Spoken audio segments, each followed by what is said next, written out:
Hello mga kasablay, yan at tayo nga po pala ay magluluto ng isang gulay na puso ng saging. At hindi ko na po siya masyadong na-videoan kanina.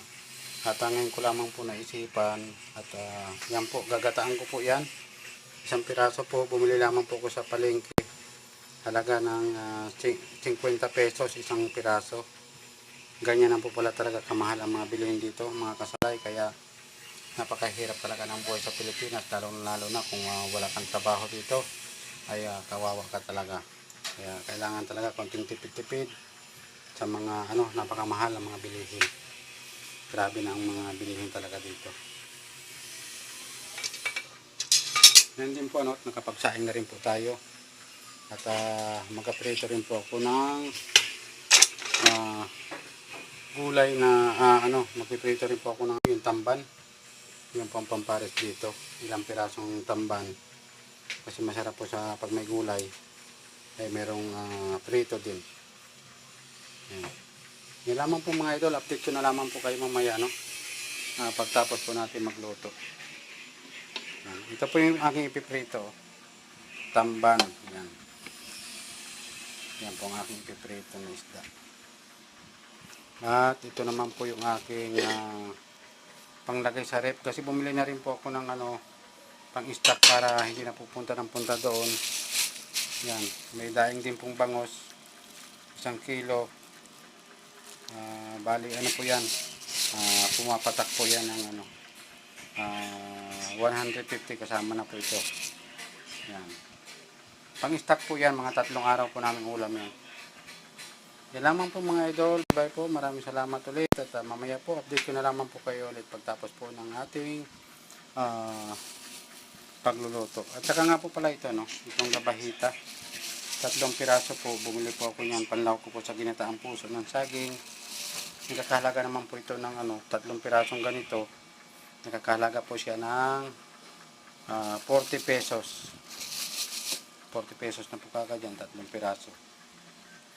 Pero hindi ko po ilalagay lahat yan kasi 1 piraso lang siguro para may pampalasa lang para sa mga susunod na mga magluluto ulit tayo ay meron pa po tayong pwedeng ipang sahog po ulit. Pang sahog na lamang po yung ating binili niya.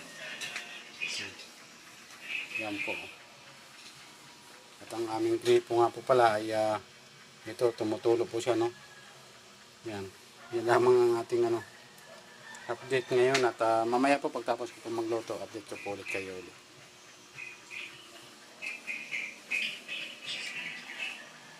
Yan mga idol.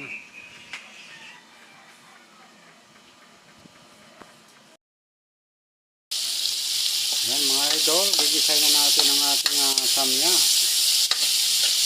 para bago tayo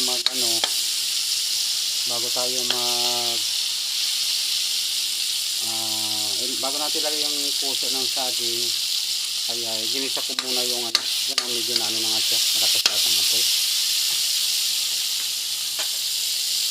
Mahina natin ang apoy mga idol at mukhang napapalakas ata ng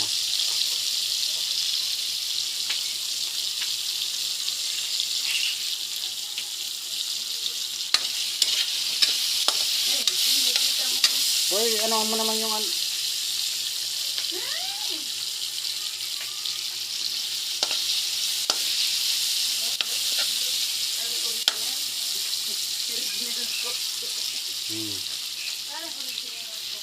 Yan po at master ko po talaga ito yung pagluluto ng ginataang puso ng saging.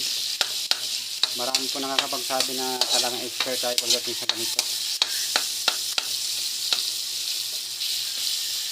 Binili ko lamang po sa palengke ito yung puso ng saging. Nakakalaga po siya ng 50 pesos. May kamahalan talaga siya. Pero dahil sa gusto natin ng gulay ay kahit medyo mahal at alam natin mabigat sa bulsa ay pinili talaga natin mabili kasi paminsan-minsan lang tayo makakain ng gulay talaga. Yan.